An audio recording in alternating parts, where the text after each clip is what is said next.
Ni Edralyn Mercado, ano? Ano po, set point. Yun, set point, di ba? Set point. Ano naman ang ibig sabihin ng set point, Angel Perry? Ano naman ang ibig sabihin nun, Miss Perry?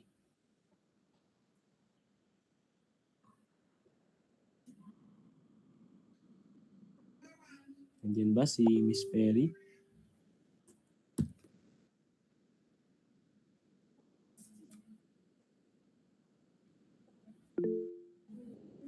Ayun, Miss Nabalon, ano pag sinabi nating set point? Ano ulit yung tanong? Ano yung ibig sabihin ng set point? Yun yung parang stages na mapupuntahan ng per condition. Okay, okay, tama naman. So when you say set point, specifically, yan yung target, yung nilalagay natin sa controller natin, ano? So yun yung mahalaga na ma-take up natin since mapapag-usapan din ito sa iba't iba nating courses, sensors, and sa ating control. So pag-usapan din nga natin dito sa ating industrial drives. So next naman, ito naman si Optimus Prime at may ban. Oh, Mr. Aguila. Prime mover. Ayun, prime mover. O Mr. Aguila, ano naman ang ibig sabihin ng prime mover? Ano siya, yung initial source ng motive power. Ayan, very good. Ito yung pinakasimula. So again, sa ano pa lang, sa wording pa lang, prime, siya yung kauna-unahan or yung una, yung nagpapasimula ng motion. Ano. So sige, tuloy na natin yung ating mga natitira pang slides. So konti na lang yun. Puntahan lang natin.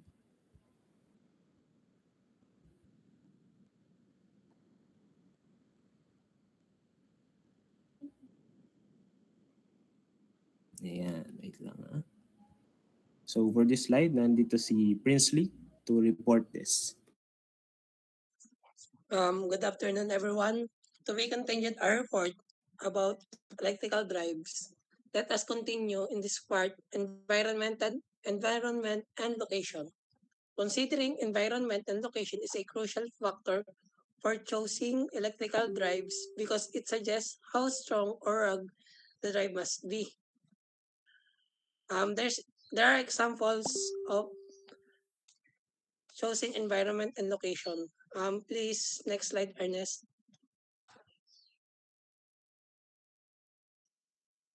There are examples of environment like dusty, dirty areas, neat and closed or sealed motors. Like, hindi ka pwedeng gumamit doon ng motors na madaling pasukin ng gabok kasi masisira agad, ma-worn out. Or like naman yung sa wet or humid areas, need waterproof or corrosion resistance. From that, waterproof ang kailangan natin or corrosion resistance. Next is hazardous or flammable gases. Need explosion or proof motors. Next one is high temperature areas. Need motors with better insulation and cooling. Next is outdoor installation, weatherproof and enclosures.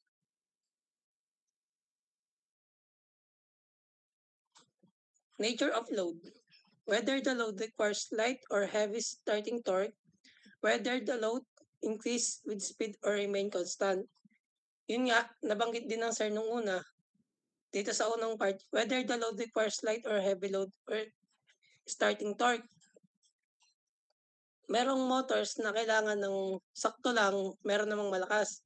Pero pag may motor na kailangan niya ng heavy starting torque, hindi yan pwede agad i-apply kasi pwede mag-trip yung breaker. Kaya unti-unti lang lalakasan yung charge para at saka ma-maintain yung exact speed na kailangan ng motor.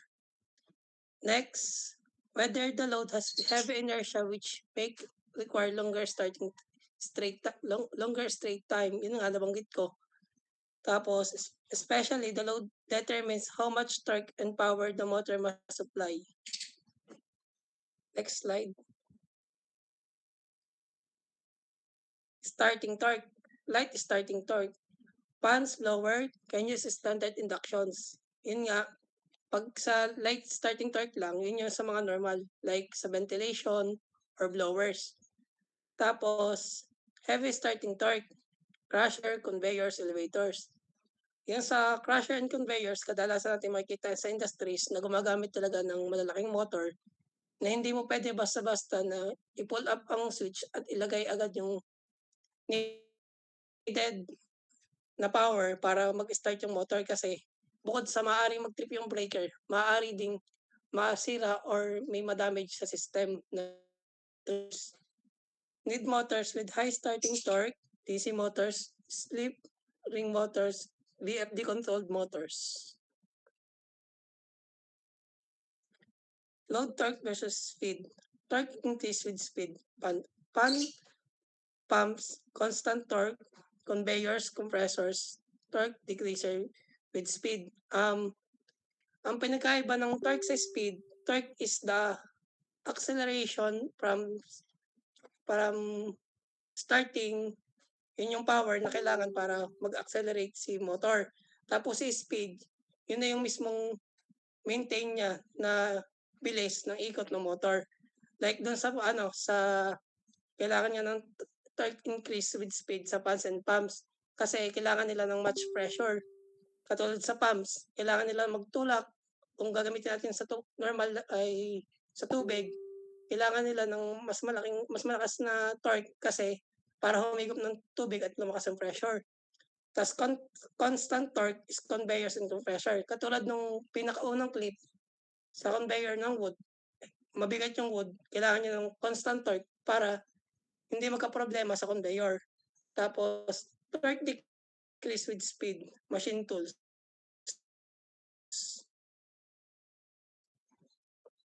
Next slide.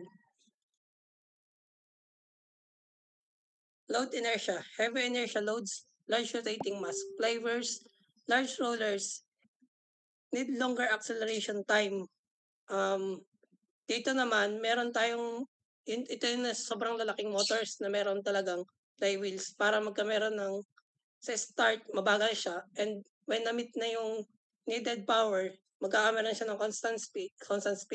Yung flywheels, mabanggit ko lang din, pwedeng example nito ay sa sasakyan kasi ang isang sasakyan sa makina nito sa engine ay may flywheels din. Ang flywheels ay nag-help to more efficient yung power ng sasakyan while nasa tama na siyang speed. Yon. Next slide. Electrical characteristic of motor. Starting characteristic, running characteristic, speed control, braking characteristic. Starting characteristic. This motor characteristic pertains to the intensity of starting current and starting torque, whether high or low. Yon, nabanggit na rin ng ilang beses tungkol dito na merong motors na okay lang i-start ng diretso if low intensity lang ang kailangan niyang current sa start at starting torque. If high, need talaga unti-untiin bago natin ilagay sa maintaining speed. Next slide. Running characteristic pertains to how efficient a motor is based on its power factor and speed stability. Dito naman, papasok yung iba't ibang uri ng motor like sa conveyor, yung constant torque na ina-apply niya ng motor sa conveyor para maging efficient and speed stability. Next slide. Speed control, a motor characteristic which defines how its speed is controlled, whether fixed, variable, smooth, or stepwise. Yun na nga, like sa conveyor, yung speed niya, controlled lang sa like needed speed.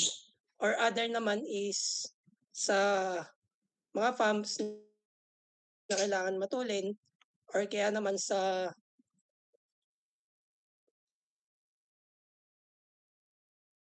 yun nga. Tapos, nakadepende naman yung kung saan natin gagamitin. Next. Braking characteristic. It's a motor characteristic that describe how fast a motor decelerates, how much torque it generates while braking, how smooth the stop, and how much energy is dissipated or recovered. Dito naman papasok yung katulad ng bata tayo, sino dito ang may dynamo dati? Ako dati nung bata, mahilig maglaro ng dynamo. Pag ang dynamo natin, inikot lang natin at naglagay ng light sa dulo, nagja-generate yun ng power. Dito din naman, ganun din yon. Sa mga motor natin, while decelerating, nagja-generate sila ng electricity. May iba't ibang technique sila or ginagamit na way while decelerating. Merong for efficient use, pag nagde-decelerate yung motor, meron silang ginagamit na battery na doon napupunta yung energy ng motor para ma-recover at magamit ulit. Meron naman, gumagamit sila ng high resistance storage na doon i-store yung energy at nagkakos lang ng heat.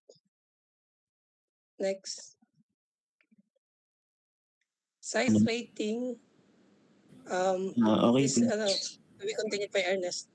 thank you, Princely. So dito sa ating pang number 9, we have size, rating, and duty cycle of the motors. This is whether the motor is going to operate for a short time or whether it has to run continuously, intermittently, or on a variable load cycle. So dito naman from the word itself, size, rating, and duty cycle of motors, isa-isahin nating pag-usapan yan. So first, pag-usapan natin itong motor size. This refers to the physical size of the motor and sometimes also the power output. It must be large enough to handle the load and avoid overheating. And oversized motors waste energy while undersized motors overheats and fails. So very self-explanatory naman. Siyempre, kapag yung ating applyan ay ang in-apply natin na motor ay sobrang malaki or sobrang mataas yung kanyang torque o yung kanyang speed rating, masasayang lang yun or magsasayang lang tayo ng energy kung hindi sila magka-match. At kapag naman undersize, pag kulang, mapoforce yung ating motor, ma-overwork siya hanggang sa eventually, yun nga, overheats, magpe-fail, and worst case scenario ay masisira siya. So when we say naman motor rating, it pertains to power rating, voltage and current, and also speed, efficiency, and temperature class.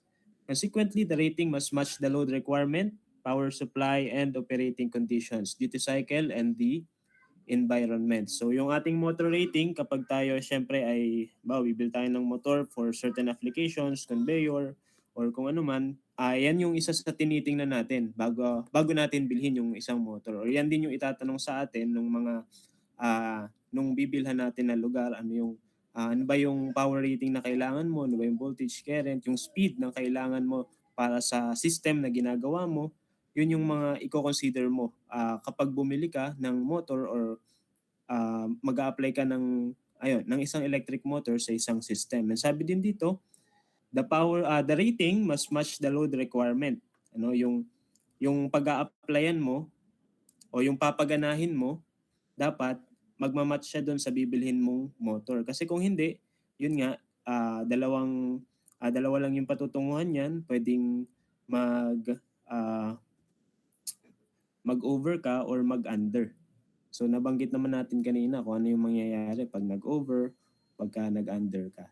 So next naman is the duty cycle. It describes how the motor operates over time. Dito when we say duty cycle, gaano siya kadalas gumana, kailangan ba lagi siyang gumagana. So dito, meron tayong iba't ibang types ng duty cycle. We have short time duty.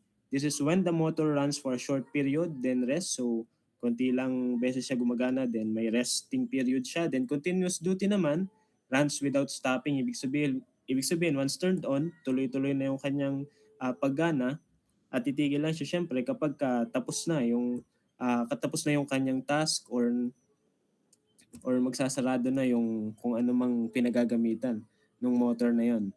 And then we have intermittent duty. It starts and stops frequently. And then variable load duty, the load changes during operation. So itong motor na to, when you say sa variable load, kumbaga kaya niyang kaya niyang mag-adapt despite yung load ay pabago-bago. Ano, yun yung duty cycle na to. Then next naman is the mechanical considerations. Ano, this is the last one. This motor characteristic pertains to type of enclosures, type of bearings, transmission drive, and noise levels. Siyempre, isa-isahin din natin yan. So when we say type of enclosures, meron tayo diyang open motors, ano, for clean and dry areas, totally enclosed. So yung TEFC, mapapag-usapan din natin mamaya. So for dusty in industrial areas, flame-proof for hazardous locations. So ito yung mga example niyan. Open motors, again, for dry areas. So okay lang kahit nasa labas siya at kahit walang enclosure. Then meron naman din tayong open drip or splash-proof motors.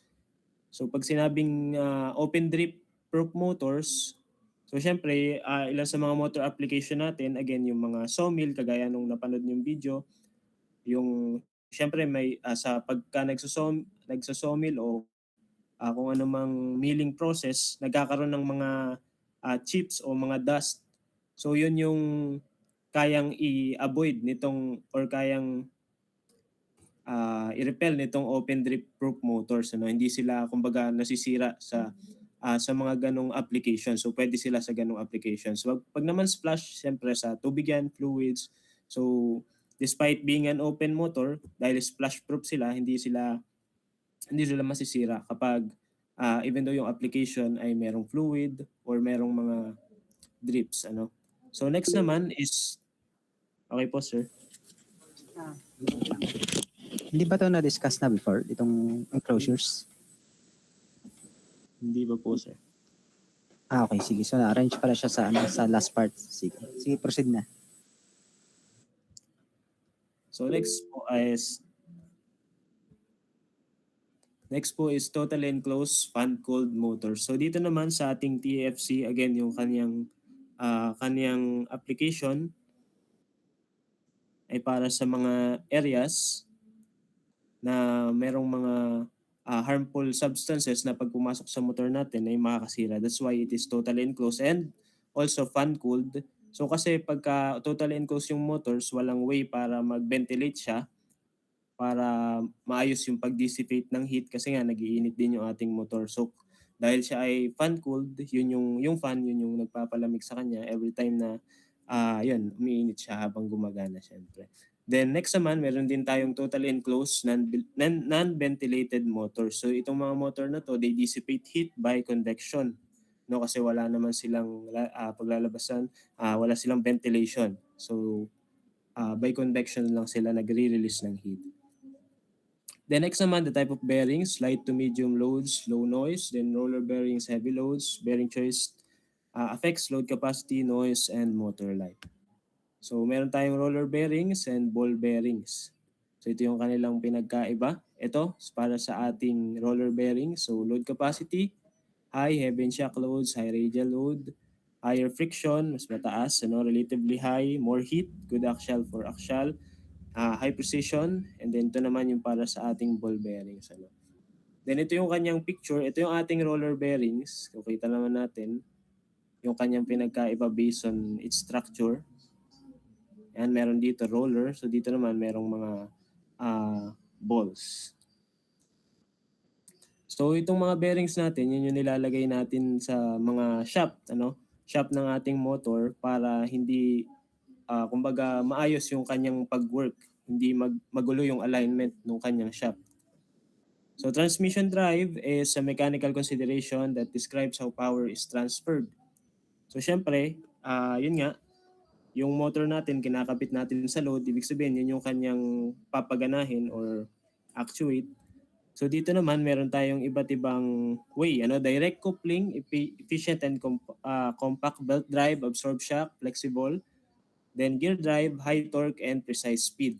So ito yung pinagkaiba niya. So here we have belt driven centrifugal fan. So kita natin dito, meron tayong motor, then merong belt bago siya actually gumana. And then meron naman direct drive centrifugal fan. So ito yung directly na nakadikit yung motor natin dito sa ating centrifugal fan. So efficient siya kasi wala nang nalalos na energy at directly na. While dito naman sa belt driven, dumadaan pa sa belt yung ating force. Yung torque natin, ano. Sometimes kailangan tong mga itong belt driven and yung sunod natin na gear driven.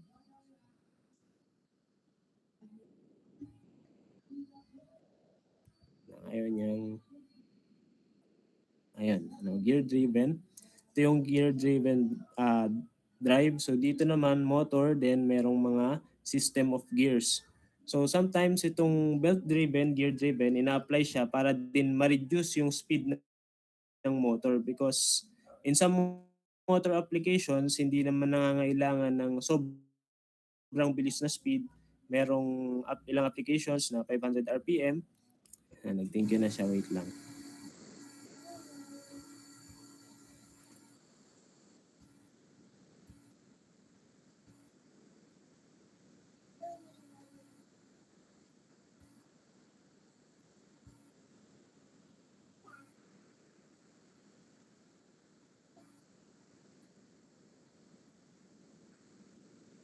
Wala siya sa kanyang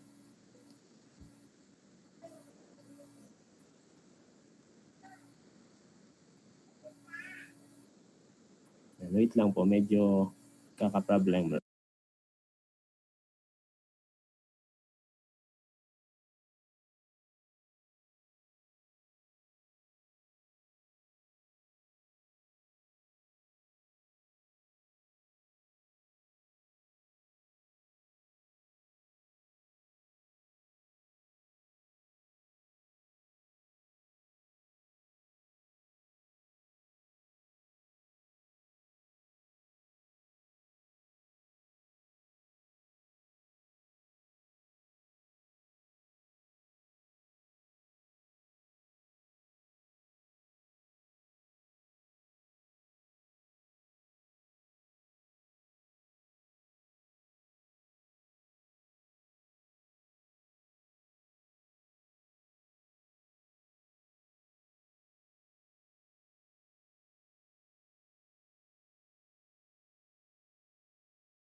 Natapos na ba yung group 1? Or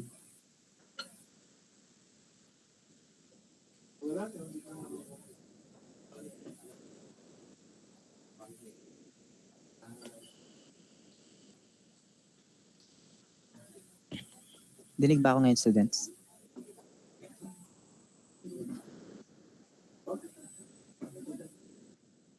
Okay. So, ano ganun nangyari sa? Parang hindi pa yata dapat tapos yung group 1 or natapos na?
Guys, ano nakikita nyo sa screen? Kita nyo ba yung PowerPoint niya? Yes, kita yung screen mo. Cellphone yung gamit mo? Ako, opo sir, nag-lag po yung laptop bigla. Sige. Yan na lang So yung... sige po, tuloy ko lang. Apo. So yan, dito na tayo sa ating, again, yung ating gear-driven at belt-driven motor. So sometimes, again, yung sinasabi nga natin, ina-apply itong gear-driven at belt-driven para ma-reduce yung speed ng motor kasi yun yung, para mabawasan yung speed. Kasi sometimes may mga applications na hindi nangangailangan ng napakataas na speed. So next is noise level. This is a crucial consideration that specifically relates to motor application. Noise is not just a health and safety issue, it can also aid in identifying problems within the mechanical system. So syempre, yung mga motors din natin, pag gumagana sila, nag-generate din sila ng sound and vibration. And sometimes, yung noise level din around the environment, it can affect the efficiency of the motor. Kasi bawat vibration, bawat noises, those can affect the components na nasa loob ng ating motor. So nabanggit din dito, hindi lang siya health and safety issue. Nag-aid din yung mga noise level in identifying problems within the mechanical system. Kasi sometimes, syempre, pagka sa motor, meron tayong naririnig na ibang tunog, minsan inisip natin baka nagkakaroon ng problema or yun yung isang way para ma-determine natin na medyo hindi tama yung takbo ng motor, medyo merong kakaiba sa kanyang noise. So next naman, ito na sa ating last question. In real time, is it possible to satisfy all the considerations? Yung lahat na nabanggit natin from 1 to 10, is it possible? So syempre sa sobrang dami nun, it's not possible. So sabi nga dito, it may not be possible due to practical difficulties. So in such circumstances, it is the experience and knowledge background which plays a vital role in the selection of the suitable drive. So yun nga, hindi natin talaga masasatisfy yung lahat ng conditions na yun. So sometimes magre-rely din tayo sa mga experiences natin, yung knowledge natin sa paggamit ng iba't ibang mga motors. Those will help us to further determine kung ano ba yung electrical drive or ano yung electric motor na dapat nating bilhin or dapat nating i-apply for a specific task. So dito merong reminder, the following points must be given at most important for the selection of motor. The factors are nature of mechanical load driven, matching the speed and torque characteristics of the motor with that of the load, and starting conditions of the load. So kung makita nyo dito, yung bawat important considerations na yan, it all relates to the load, sa papaganahin mo, sa pag-a-applyan mo ng electric motor. So napakahalaga na i-consider natin yung papaganahin natin or yung load natin sa pagpili ng ating motor. Kasi kapag pumili lang tayo ng motor based on its cost effectiveness sa kaniyang promotion lamang at hindi natin finigure out kung magmamatch ba siya sa ating load, sa ating papaganahin, yun nga, maaaring masayang yung ating motor na binili, mag-over or mag-under siya. So ito lang yung ating mga series na pinag-aralan, and that's all. Thank you.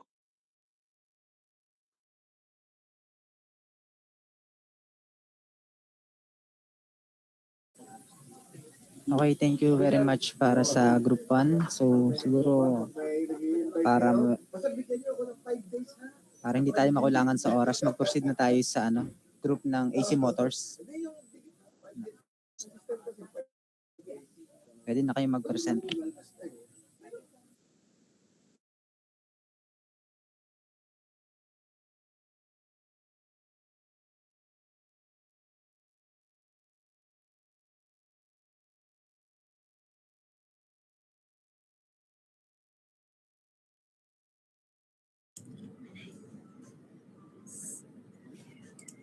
Sir, audible po ba?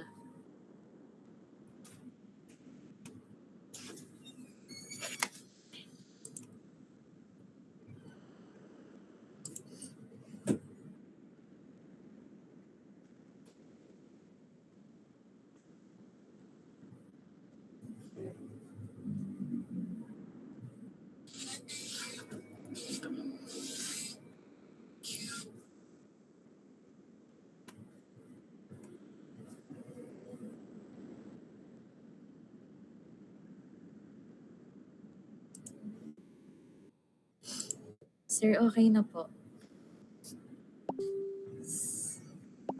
Sige, you can start na. So, good afternoon, everyone. We are Group 3. And today we will be discussing about the AC motor. So, before we start, our objective is to be familiar with the working principle of AC motors and to identify different parts and types of AC motors and to know the advantages of using AC motor and also some of its application. So, what is AC motor? So, ang AC motor is electric motor na pinapagana ng alternating current or yung kuryente na papalit-palit na daloy katulad sa mga bahay natin. Ang pangunahing layunin niya is gawing mechanical energy ang kuryente. Ibig sabihin, nagiging galaw o ikot ang kuryente para magamit sa iba't ibang appliances o makina. Halimbawa na lang dito ay yung fan or washing machine. Umiikot sila dahil sa AC motor na nagko-convert ng kuryente into motion. And also, ang AC motor ay may dalawang main parts which is the stator and ito. Nakikita niyo po ba? Ito ang stator and ito naman po yung rotor. Ang stator ay siya yung hindi gumagalaw at responsable sa paglikha ng mga magnetic field. And ang rotor naman ay siya yung umiikot at dito nanggagaling yung mechanical power. And bukod sa stator at rotor, mayroon din mga sumusuportang bahagi tulad na ng shaft na nagdadala ng pag-ikot ng rotor sa makina at bearings naman na tumutulong para mas maayos at smooth ang pag-ikot. So, may two types ang AC motor which is the single phase and three phase. So, sino sa tingin nyo ang mas malakas sa single phase at three phase? Jake? Sa tingin mo, alin ang mas malakas? Single phase or three phase na motor?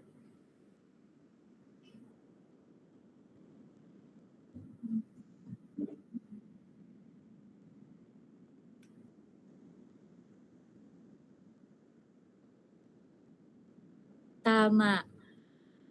Kasi mas malakas at ginagamit ito sa mga malalaking makina sa industriya. Samantalang ang single phase naman ay sa mga appliances lang katulad ng mga fan o washing machine.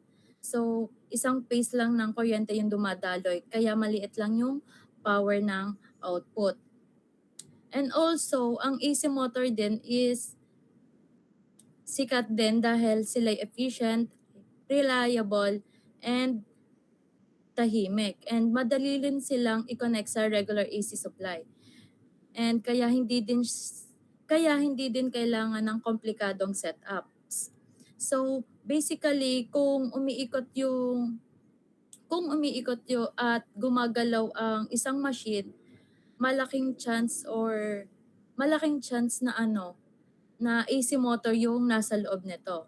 So, bago ako mag-close, so tanong lang, aside from electric fan at washing machine, ano pa sa tingin nyo ang gumagamit ng AC motor sa bahay o sa industriya?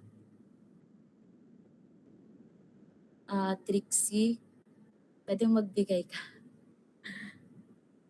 Ulit-ulit ng tanong. So, aside from electric fan, ano pa sa tingin mo yung gumagamit ng AC motor sa bahay or sa industriya? Usually kasi ang AC motor is ginagamit siya sa industry kasi mas malaki yung binibigay niyang voltage. Tsaka ang mga nasa bahay kasi usually maliliit lang na equipments yung ginagamit natin. So, medyo less siyang gumagamit ng AC motors. Pero madalas ngayon mga nasa industry o kaya naman yung mga simple equipments din na halimbawa yung pang mga mekaniko or mga welding ganun. So, tama naman yun. Thank you.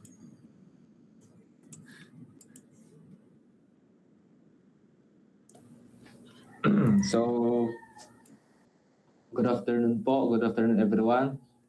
Ipapaliwanag ko naman po kung paano nagana ang ating AC motor. Next slide.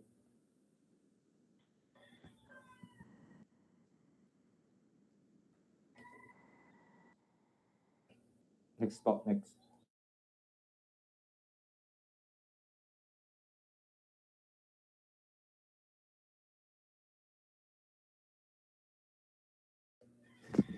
Yan. So, bago po tayo magsimula, tatanong ko po muna kung sino po ang may idea kung ano po ang pinagkaiba ng AC motor sa iba pa pong motor, especially sa DC motor. Anyone?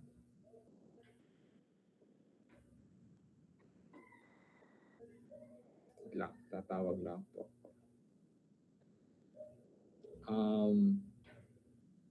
Miss Akar, may idea ka kung anong pinagkaiba ng AC motor sa iba pang motor, especially sa DC motor? Bale ang ano ay, siguro pinaka main difference ng AC at DC ay yung direction ng flow ng kuryente. Yan, tama. Thank you. Alam naman ng lahat siguro kung anong pinagkaiba ng AC at DC, hindi ba? Pwede mo bang i-explain sa amin, Mr. Pornal? Pwede pa ulit ang tanong? Pwede mo bang i-explain sa amin kung anong ang difference ng AC at ng DC? Siguro yun din, bukod sa sa direction ng current, yung siguro pwede ko sabihin na lang yung kung saan pwede gamitin sa sa DC syempre. Since isang direction lang kanyang flow, siguro pwede sabihin natin pwede sa mga laruan, siguro naisip ko is elevator kasi yun.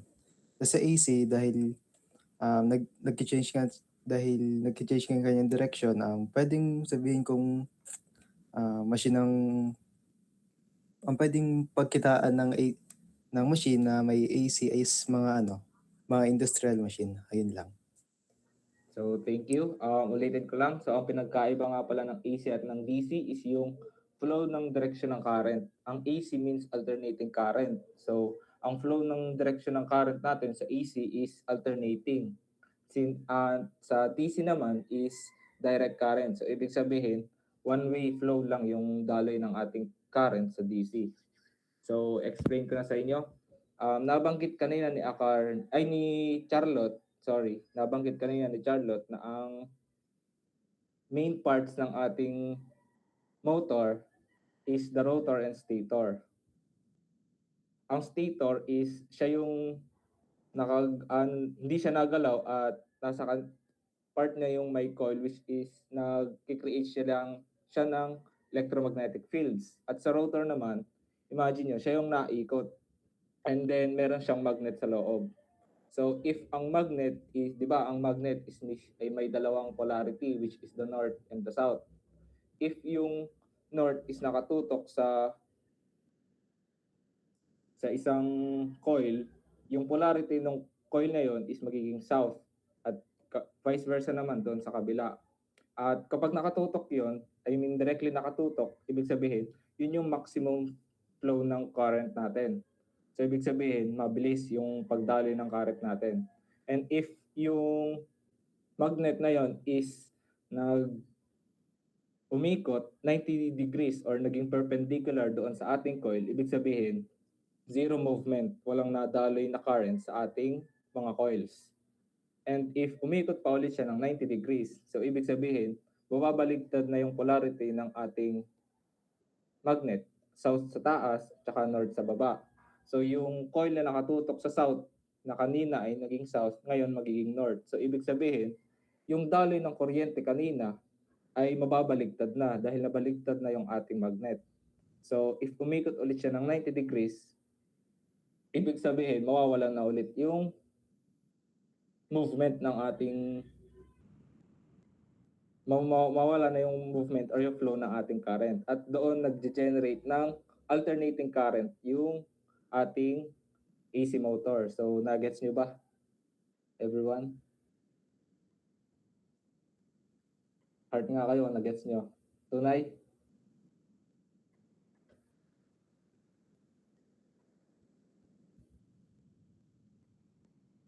Di pa po ako tapos.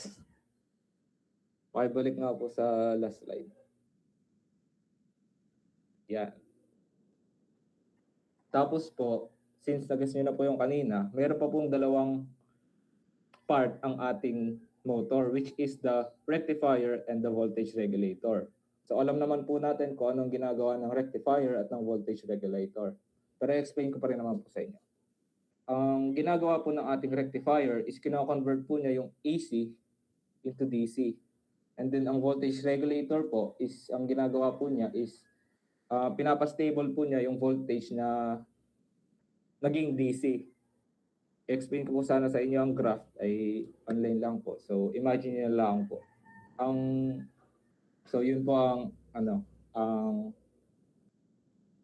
ginagawa ng part na rectifier at ng voltage regulator sa ating AC motor. So nag-gets niyo po everyone. Pa-hard naman po pag nag-gets niyo. Thank you po.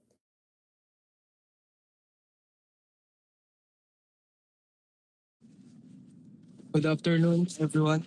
Now that we know how an AC motor works, let's go to the basic parts of AC motors. One of the next slide. Next slide. One of the most important parts of an AC motor is an enclosure. When we hear the word enclosure, what comes to mind, Jake?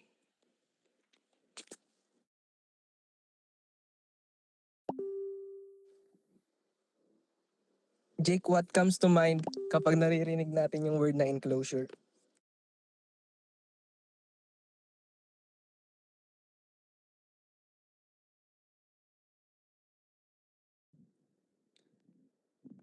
Tama, kasi yung enclosure, ito yung pinakabahay ng AC motors mo. It holds and protects your AC motors from the contaminants outside the enclosure. Next.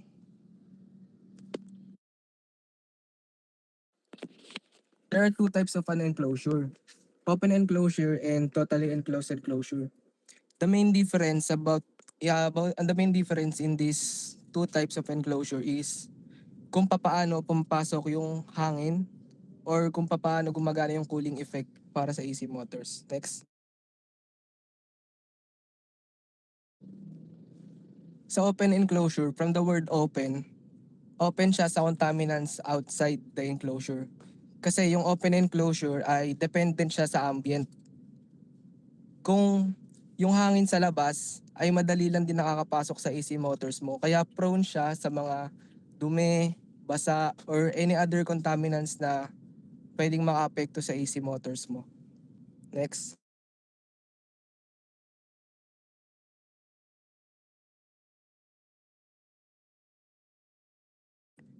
Next slide, please. Isang example ng open enclosure, ayan. Balik. Ayan. Isang dun sa sa open drip, yan. Isang example ng open enclosure ay yung open drip proof.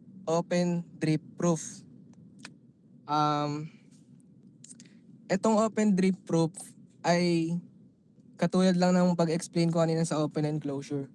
Dependent siya sa kalagayan ng paligid niya.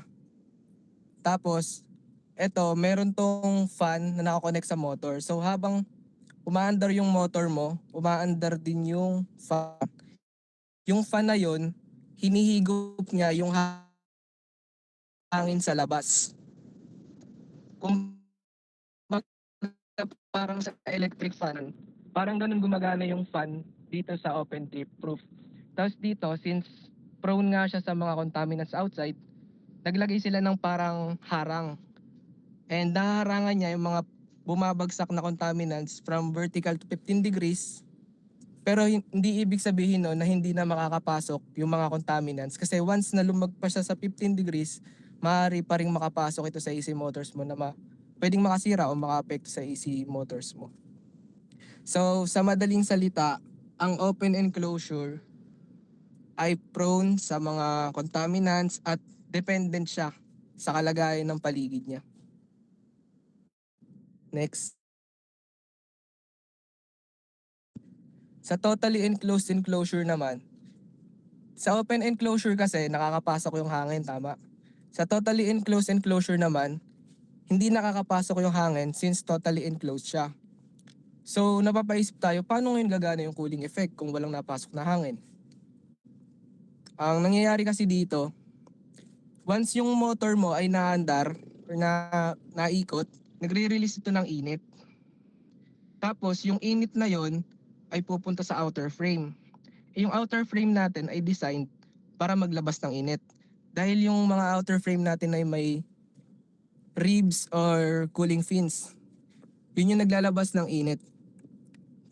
Ang mabibigay ko ditong example para mas madali nating ma-visualize is thermos. Di ba pag naglalagay tayo ng mainit na tubig sa thermos, tapos over time, tumagal, lumalamig siya. So, di ba natin naisip, bakit siya lalamig kung totally enclosed naman siya? Kung totally enclosed yung heat, bakit siya lumalamig? Parang ito yung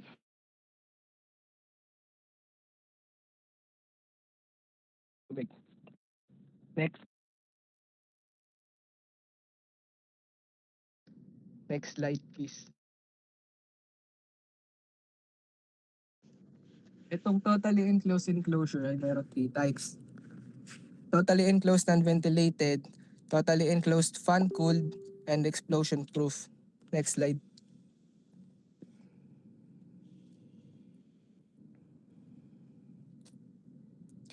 Dito sa totally enclosed non-ventilated, tulad nga ng sabi ko kanina, hindi man nakakapasok yung hangin sa loob, pero nakakapaglabas ito ng init na galing dun sa motor. Kaya nakakapaglabas siya ng heat.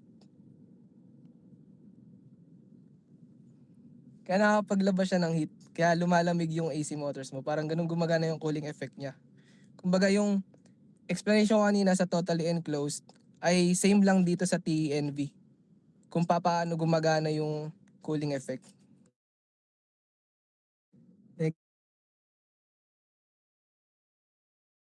Itong totally enclosed fan-cooled naman, same lang siya sa kaninang example ng totally enclosed enclosure, pero dito nagdagdag siya ng fan.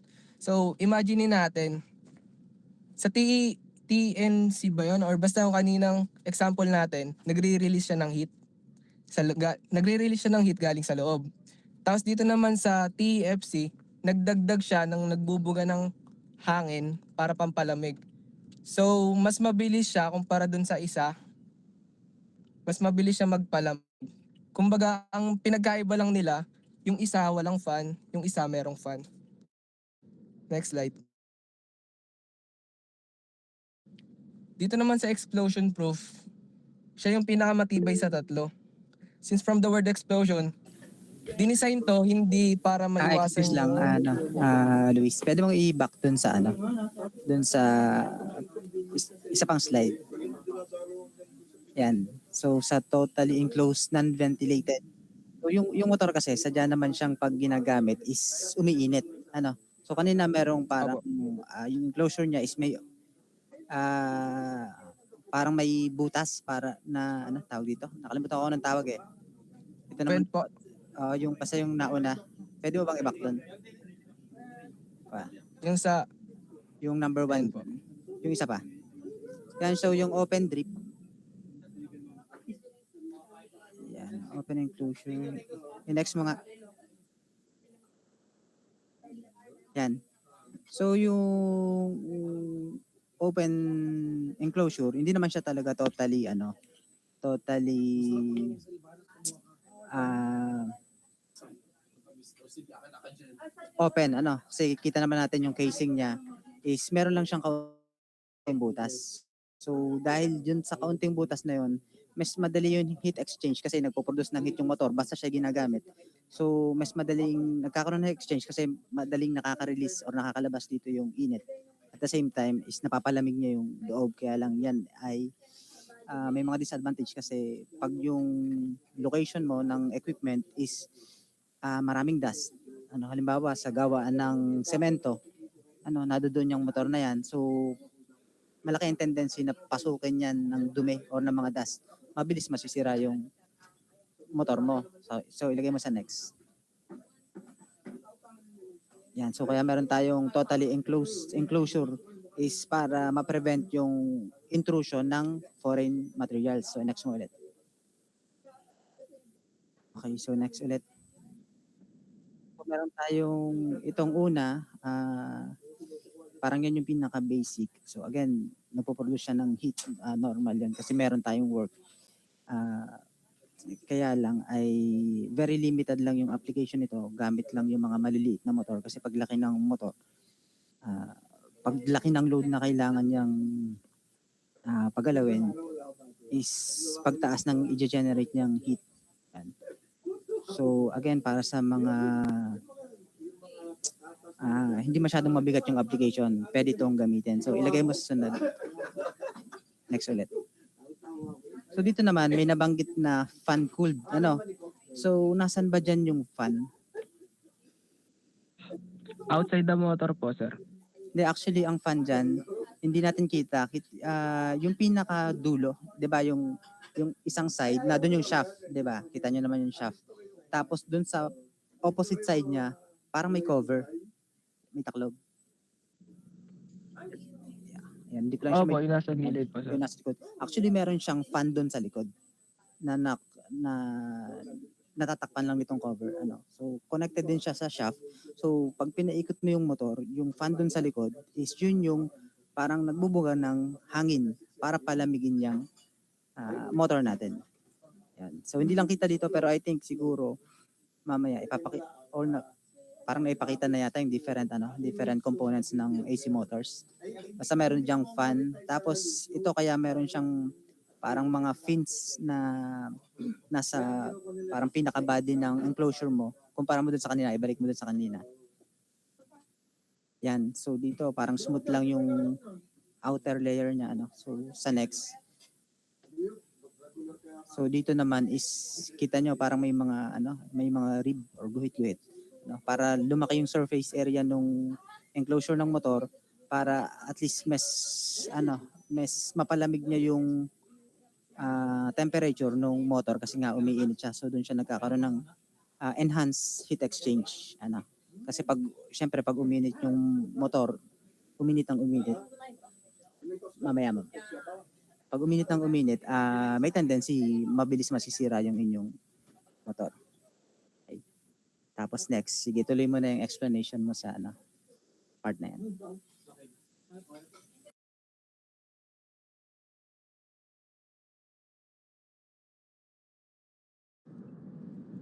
Pwede akong papunta sa last example sa totally enclosed. Dito naman sa explosion proof, ito yung pinakamatibay sa tatlo. Ito ay dinesign hindi para maiwasan yung pagsabog ng AC motors mo. Ito yung ay dinesign para pag may sumabog sa AC motors mo, hindi maapektuhan yung paligid. And yung cooling effect niya ay ginagamitan siya ng closed loop system.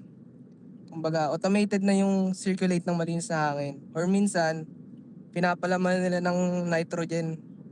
Since alam naman natin yung nitrogen malamig, tapos doon na umaasa yung AC motors para mapalamig siya. Tapos, ang summary lang talaga nito ay ang pinagkaiba ng open saka totally enclosed, yung open ay may pumapasok na hangin ay nagre-release siya kaya hindi siya prone sa outside contaminants since wala nga napasok na hangin. Tapos yung pinagkaiba naman ng tatlong example dun sa totally enclosed. Yung unang example ay nagre-release lang siya ng init. Tapos sa pangalawang example naman,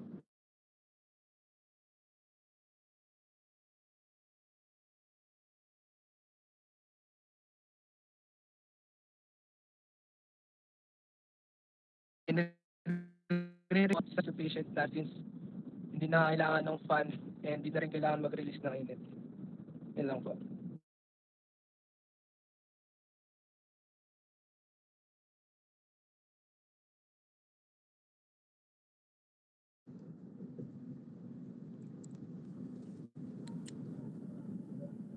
Tapos classified naman siya sa dalawang parts.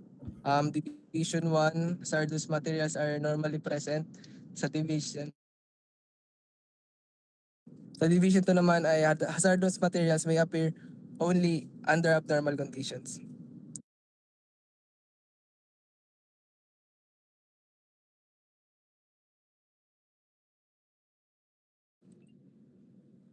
Yun lang.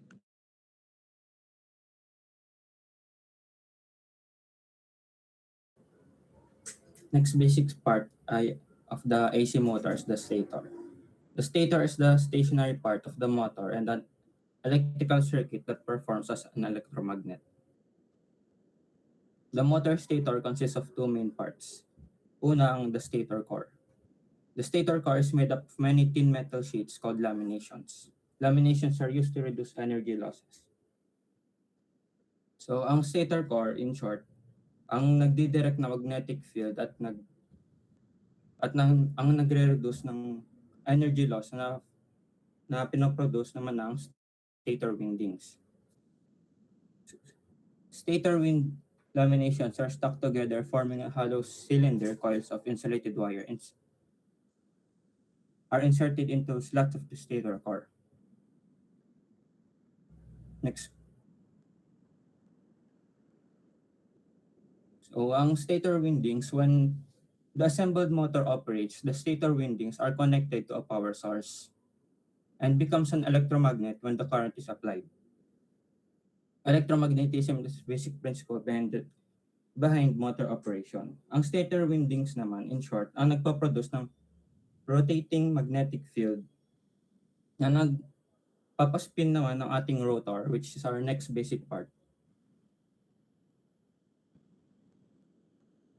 Next slide. Next is the rotor.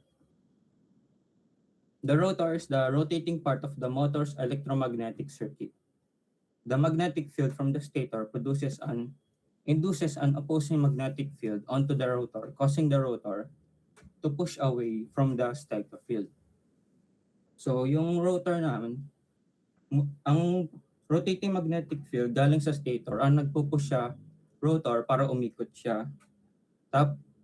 Tapos yung electrical energy na galing na ang ating alternating current na ginawa ng stator ng rotating magnetic field or electrical energy, pag paikot ng rotor, ang electrical energy ay nako-convert to mechanical energy na galaw naman sa ating mga motor. Next slide.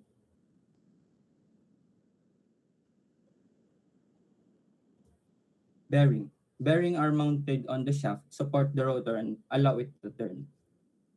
Not all bearings are suitable for every application. A universal or all-purpose bearing does not exist.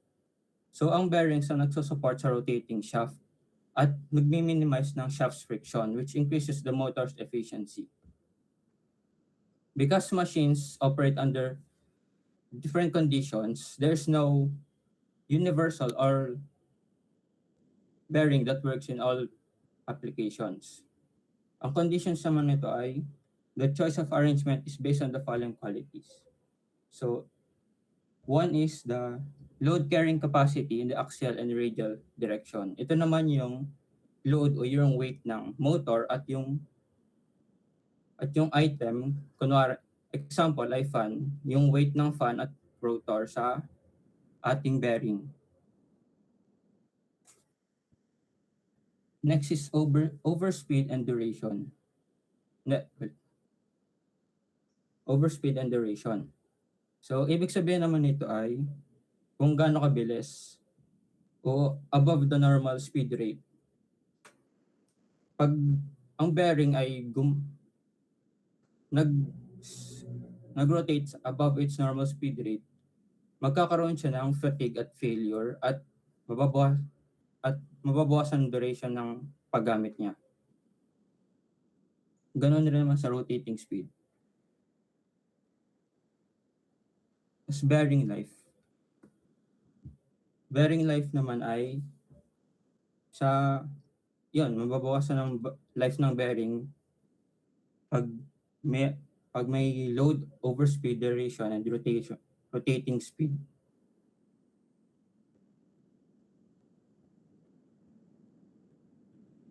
Next slide. The size of the bearing to be used is initially selected based on its load carrying capacity in relation to the load to be carried and the requirements regarding its life and reliability.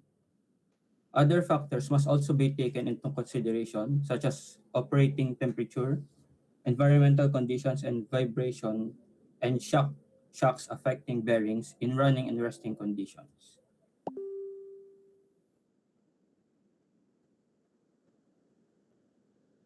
Yun lang.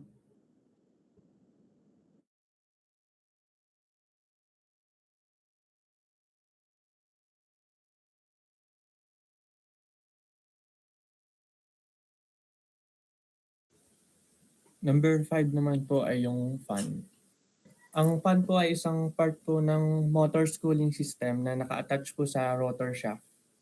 Habang tumatakbo po yung motor, humihigop po ng hangin yung fan sa papunta sa motor tapos tinutulak niya naman po yung mainit na hangin palabas.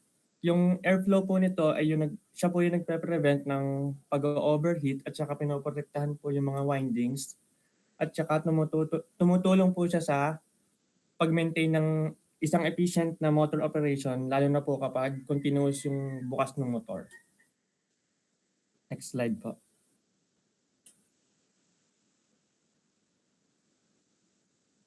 Air gap naman po.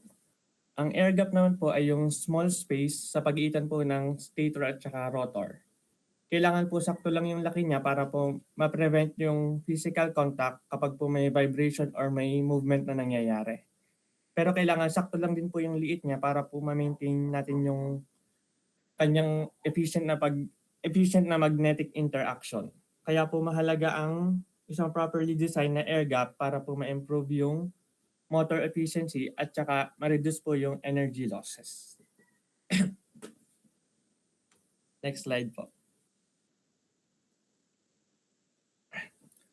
Conduit box. Ang conduit box naman po ay kung saan ang electrical power ay connected sa motor stator's windings. Pinoprotektahan po nito yung wiring connections sa mga dust, moisture at saka sa accidental contact. Yung box din po nito ay inaalaw po ang isang safe at saka organized na cable routing habang installation po or pag may maintenance. Next slide po. Eye-bolt naman po. Ang eye-bolt naman po ay ginagamit para po ligtas na mabuhat or maipod yung mga heavy motors gamit po ang mga crane at saka hoist. Pine-prevent rin po nito ang damage sa mga motor, lalo na po kapag installation or transport. Ina-ensure rin po nito ang pag-safe na handle lalo na po sa industrial environments kung saan ang mga motors ay malalaki at saka mabibigat.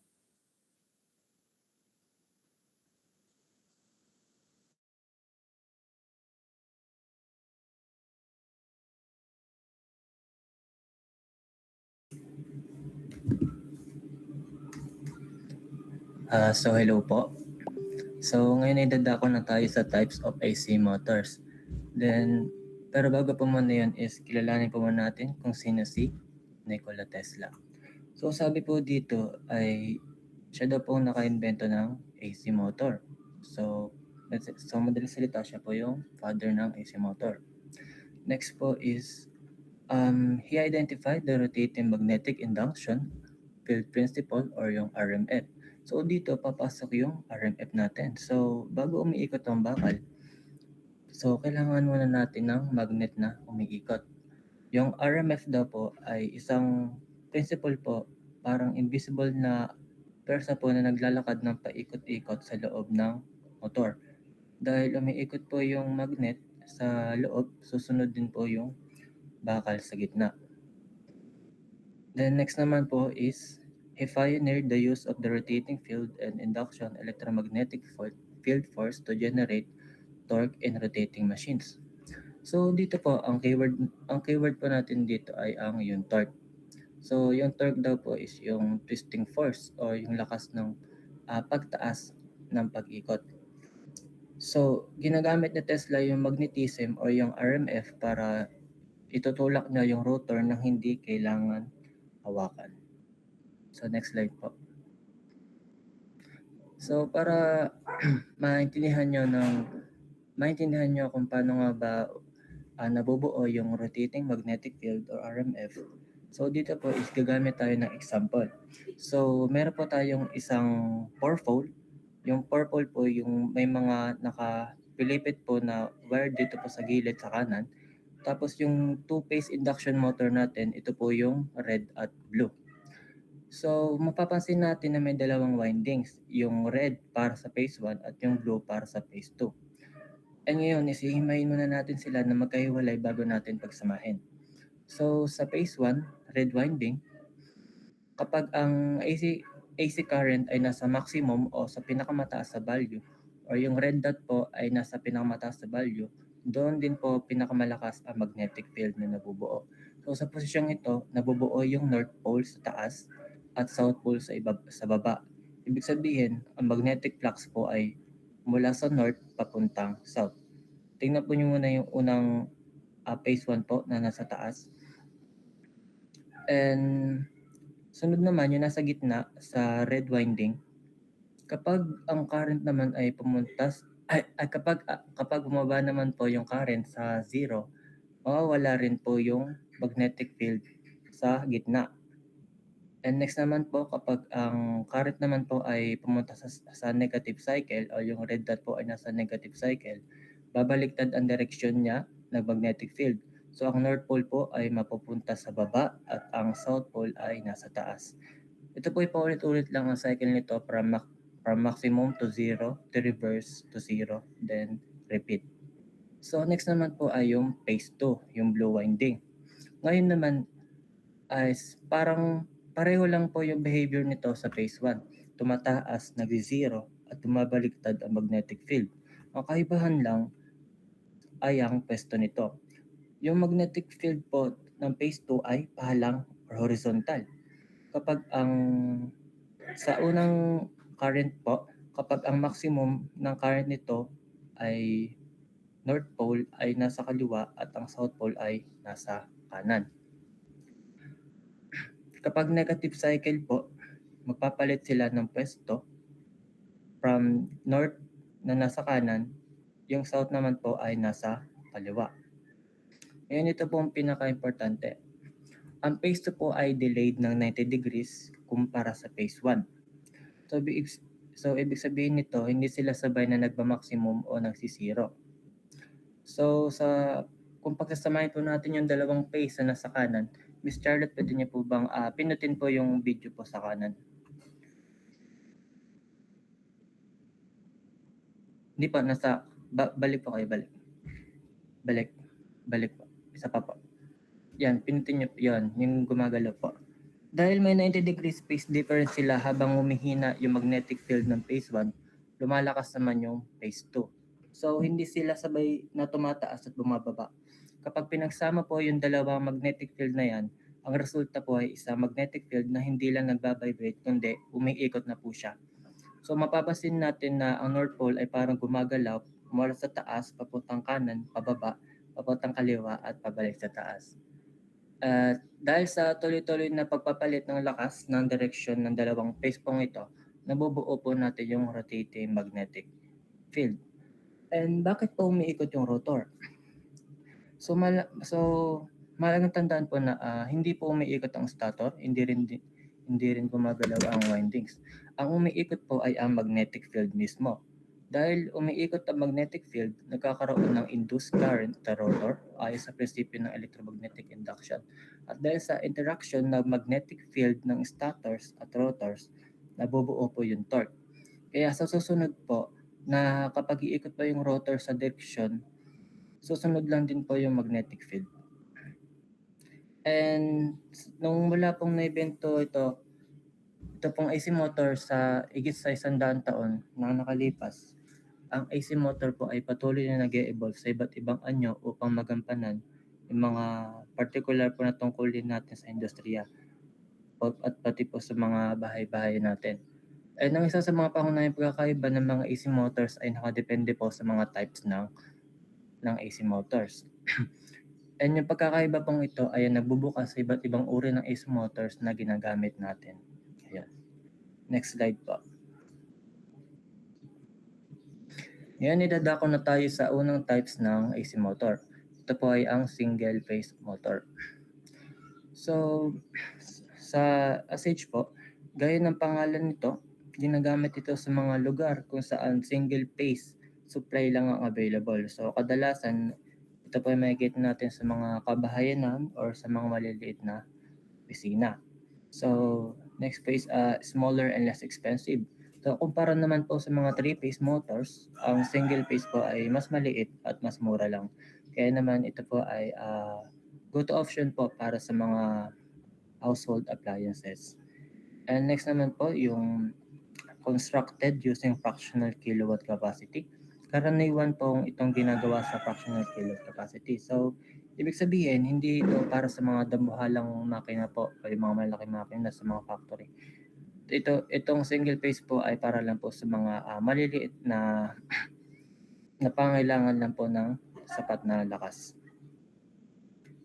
And kung titingnan naman natin sa picture po, ang single phase motors ay binubuo po ng dalawang mahalagang windings. Yung sinasabi po nila na main winding at ang auxiliary winding. Yung dalawang windings po na ito is nakaset ng perpendicular o 90 degrees sa isa't isa. So ang auxiliary winding ang tumutulong upang makagawa ng initial torque para umikot ang motor. Dahil sa simula, ang single phase supply po ay hindi po kaya magpaikot ng motor ng kusa. Next slide po. So para mas maintindihan nyo, yung single phase motor is i-assume po na natin na wala munang auxiliary winding. So bali tinanggal po yung auxiliary winding dito at ang natira lang po ay main winding.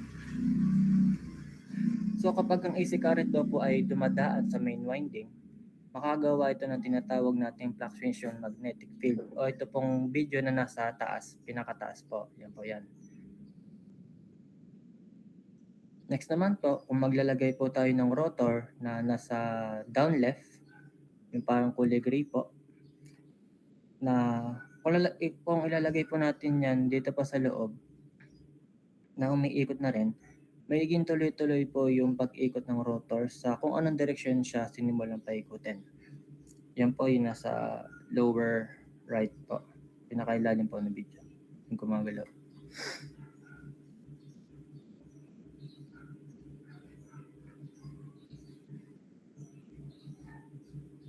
So next slide na po. Yan. So bakit nga ba nangyayari yan? So ito po ay dahil lang isang fluctuating field ay katumbas po actually ng dalawang magnetic field. Yung video po na nasa taas. Yan. Yan dalawang magnetic fields po na magkabaliktad ang direksyon ng pag-ikot. So ang konsepto po ito ay tinatawag nating double revolving field theory. So next naman po yung force and torque sa baba. So ngayon tingnan natin kung ano po yung epekto ng rotating magnetic field nito sa rotor. Dahil nagbabago po yung magnetic field, nagkakaroon din po ng induced electricity sa mga rotor bars dahil sa electromagnetic induction. So ang nangyayari po is meron tayong mga current bearings. sa loob ng isang magnetic field. So ayon daw po sa Lorentz law, makakagawa ito ng force. Kaya dapat iikot ang mga rotors. Pakibalik pa po, di ba po tapos? Yan dyan po sa pinakababa po na video. Dahil meron po tayong dalawang magnetic fields na magkasalungat ang ikot, ang torque po o pwersa ay nakakagawa po ng magkaparehong opposite ang direction. Next slide na po.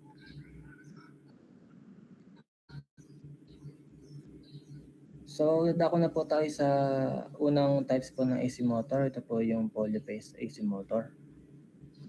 So, ito po ay isang AC motors na gumagamit po ng dalawa o higit pang phases. Maaari pong dalawa, tatlo, or kahit anim. Pero sa industriya po natin, ang pinaka-common na ginagamit natin ay ang three-phase system. So, pagdating naman po sa operation, sa pangalawang bullet po, halos katulad din ito ng single-phase motors, ngunit mas efficient at mas makapangyarihan ng disenyo nito. So kung titingnan natin kung paano ito gumagana, yung mga starter poles nito ay hindi naka-align po. Dahil dito, ang rotor ay dumadaan sa bawat pole sa magkakaibang oras na nagresulta naman po sa isang tuloy-tuloy na pag-ikot. Next naman po, yung system po ay may pantay na voltage at frequency at mayroong fixed o equal na phase difference sa pagitan ng mga adjacent electromotive force. Then, bakit din po pinipili para sa mabibigat na trabaho ang polyphase? Dahil naririto po ang dalawang dahilan. So, in terms po sa power input, ang three-phase system po ay nakakapagbigay po ng 1.5 times na mas mataas na output kumpara po sa isang single-phase motor na kasing laki nito. And sa stability naman po ng current, sa polyphase motor po, yung current po ay constant o lagi nandyan.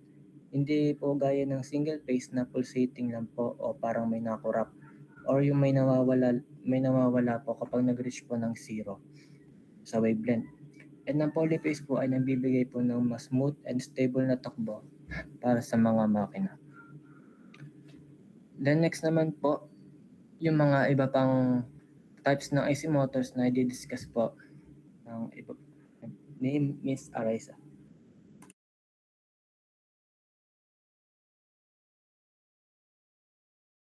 So, dadako na po tayo ngayon sa synchronous AC motor. So, kapag sinabi pong synchronous AC motor, ito po yung electric motor na nagra-run at synchronous speed and convert the electrical energy into rotational power. Ang synchronous motor po ay merong dalawang types, which is yung non-excited synchronous motors. Ito po yung rotors na naka-align sa magnetic field para sa mag-rotate ang motor. And then second po is yung excited synchronous motor na meron namang external DC power source para mag-rotate yung motor niya. So just a quick comparison lang po. Magkaiba ang synchronous sa asynchronous motors na nagro-rotate at a slower speed than the former. Ang synchronous motors po ay ginagamit sa iba't ibang applications katulad ng mga generation plants, industrial applications, consumer electronics at marami pang iba.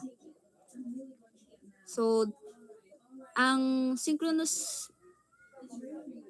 motor po ay meron po siyang mga stator and stator windings katulad po ng mga nabanggit kanina. Dito po sa stator, meron po siyang, ito po yung static part na made of silicone steel stampings na merong internal slots. Nagko-contain din po to ng three-phase windings na nagkikreate ng rotating magnetic field or yung RMF kapag nagsusupply ng AC power. Yung RMF po na yon, nag-i-interact po siya dun sa rotor's magnetic field para mag-produce ng torque. ito po yung nag-enable sa rotor na mag-lock into synchronization with the stator field's frequency. Next po is yung paano po yung working principle ng synchronous motors. Ang synchronous motor po, as said po kanina, ito po ay isang type ng AC motor na gumagana gamit yung principle ng electromagnetic fields. The working of a synchronous motor is divided into 3 stages po. Yung excitation, synchronization, and then yung steady state operation niya. So kapag po ang 3-phase supply ay nakakonect sa stator winding, ang rotating magnetic field po ay nagpo-produce ng stator. Umiikot po to sa synchronous speed, and then yung exciter niya po nagpo-produce ng DC voltage na siya nagsusupply dun po sa mga brushes and slip rings ng field winding ng rotor. Kaya po yung rotor poles po ay nabubuo. And then similar poles po try to repel each other, and hence rotor poles are repelled by stator poles, and the rotor tries to rotate in an anti-clockwise direction po, or yung counterclockwise po yung nagiging ikot niya. Ngayon, yung stator poles po na yun ay nag-change ng position or yung rotating field po nila. After ng half revolution, the upper part of the stator will form an S pole and the end pole will be at the bottom. Habang yung rotor's end pole naman po ay mapupunta din dun sa pinakababa. Since the stator pole end pole is formed at the bottom, there is a force of repulsion and the rotor tries to rotate in a clockwise direction. So again po, mag-rotate siya ng half revolution lang.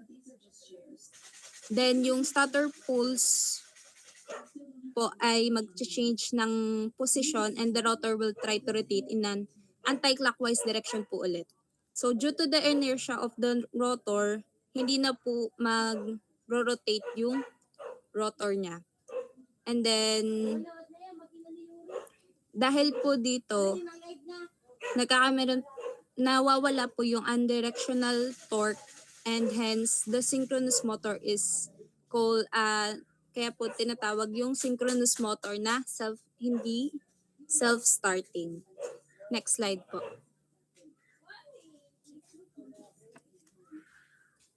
Dumako naman po tayo sa reluctance motor. So ano nga ba yung reluctance motor? Ang reluctance motor po ay isang type ng electric motor na nagwo-work using the principle of reluctance torque. It is usually powered by a single-phase alternating current supply po, which creates a changing magnetic field inside the motor. Hindi po katulad ng mga other motor na nagre-rely sa permanent magnets or yung mga rotor windings. Ang reluctance motor po ay gumagamit ng natural tendency of magnetic fields para sundan po yung ECS path niya. Doon po sa loob ng motor, yung stator or yung stationary outer part, nagpo-produce siya ng rotating magnetic field kapag po yung AC, pag meron siyang AC power.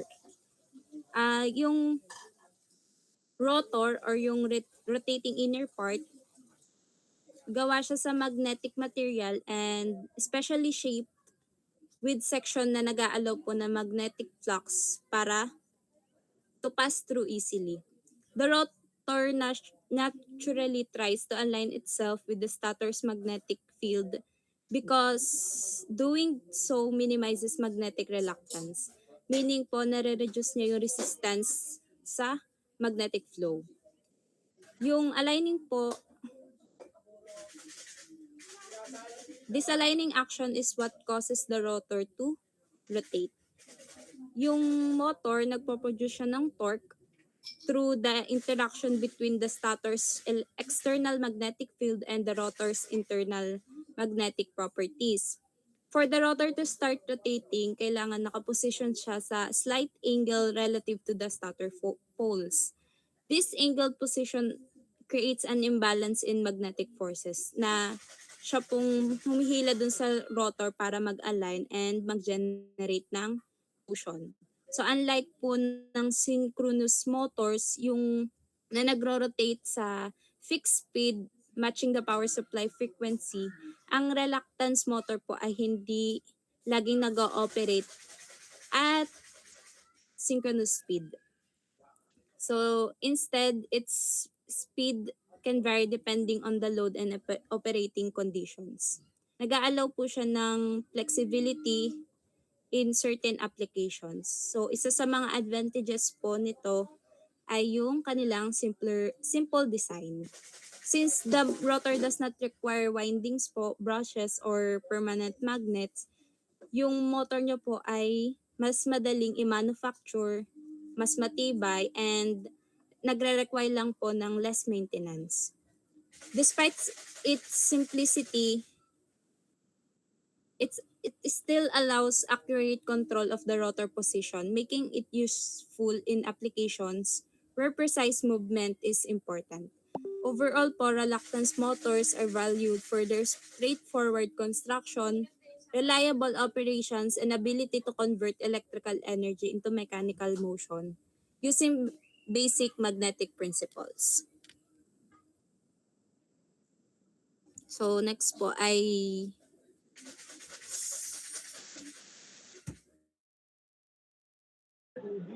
Rinig po ba ako? So, ito naman po ay yung next type ng motor, which is hysteresis motor. So bago po tayo mag-start, sino po ba nakakaalam sa word na hysteresis or may knowledge about that word?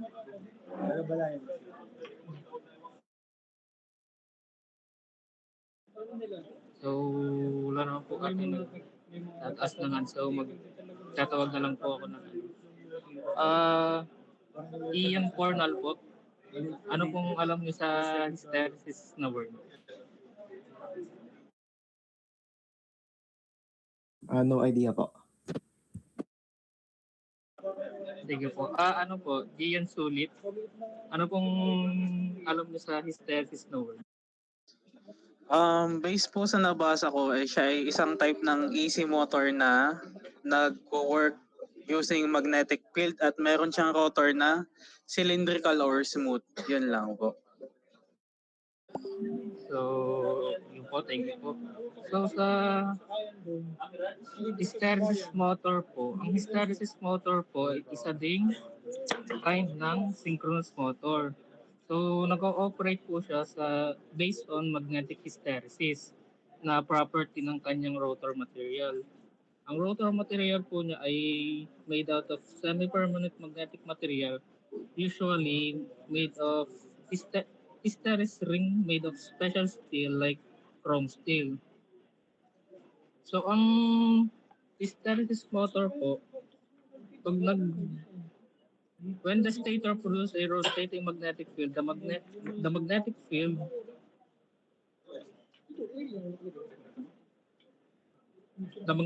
in the rotor does not immediately align with it. So, meaning po nun, pag in-start po natin ang hysteresis AC motor, yung stator po niya, may sarili po siyang magnetic field. Then, if na-start na po natin siya, yung ano po niya, yung magnetic flux sa loob ng rotor po ay hindi po agad mag-a-adjust.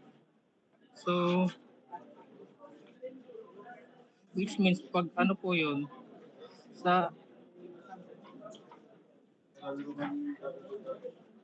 pag umandar na po siya, mag-create po ng magnetic field yung stator and it will take the rotor's magnetization to slowly adapt to the stator's magnetic field.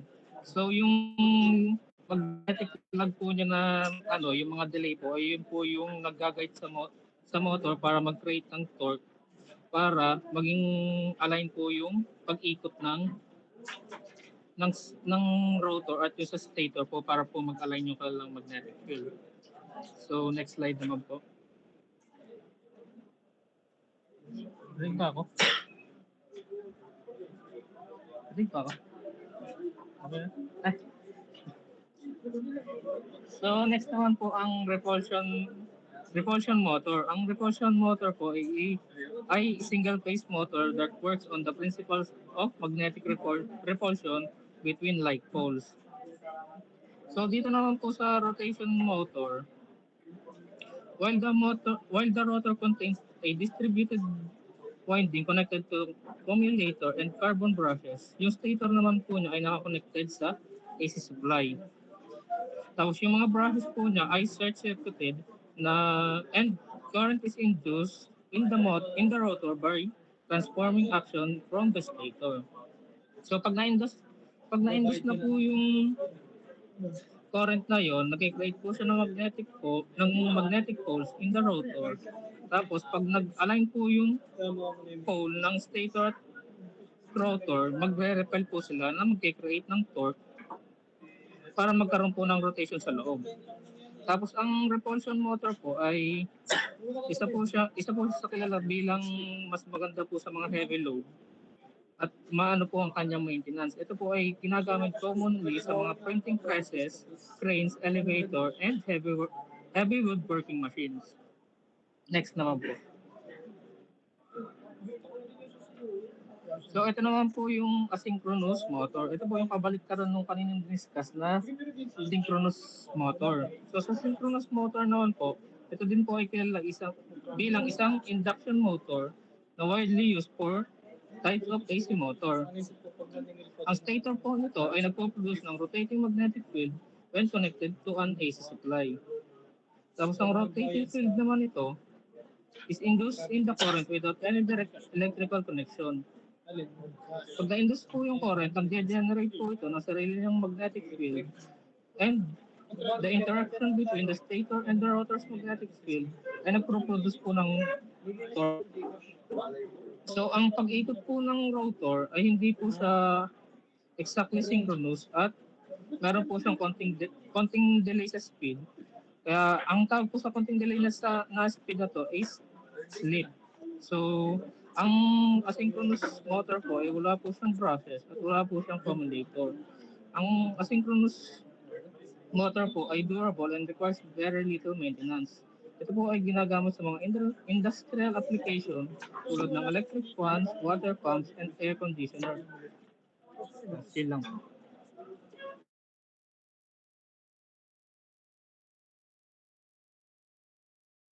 So punta na po tayo sa why AC motors.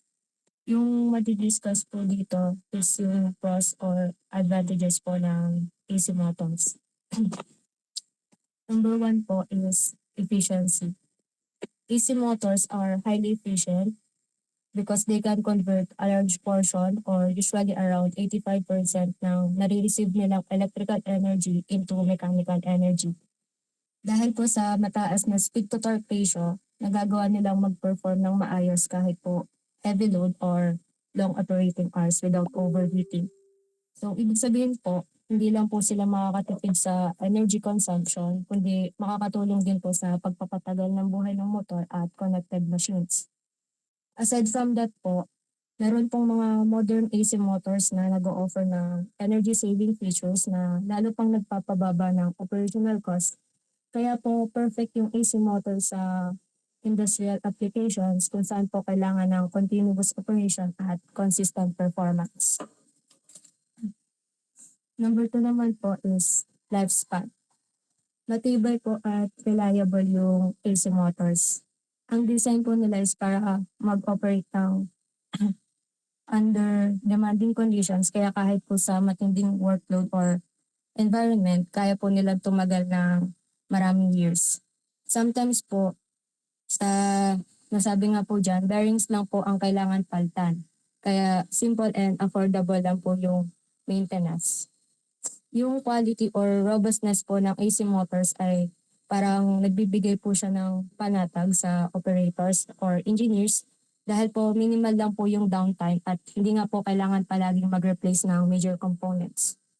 Ito rin nga po yung reason kung bakit ginagamit sila for critical operations tulad ng manufacturing plants and automation systems. Next slide po.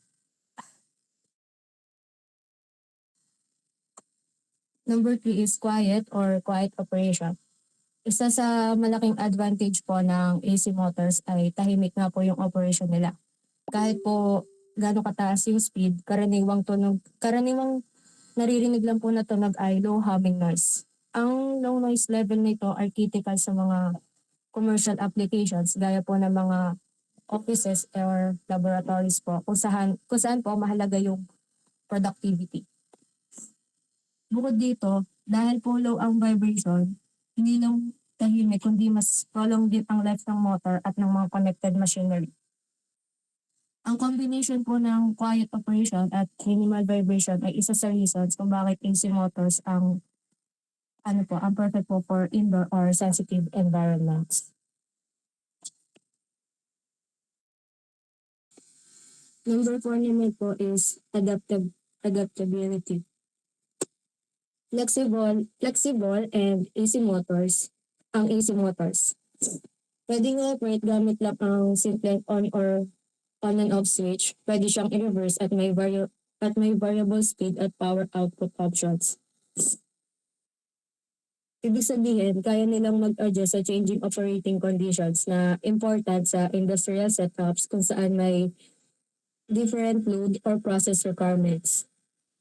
Pwede rin silang i-integrate sa automation at control systems, kaya pwedeng i-fine-tune ang speed, torque at efficiency depende sa application. Example po yung sa mga conveyor systems or robotics po na pwede po i-adjust ang motor parameters para mas efficient at precise ang performance. And for number 5 po is accessibility. AC motors are available in a wide variety of sizes, shapes, at power ratings, kaya madaling i-fit sa halos any industrial application from small appliances hanggang heavy-duty machines.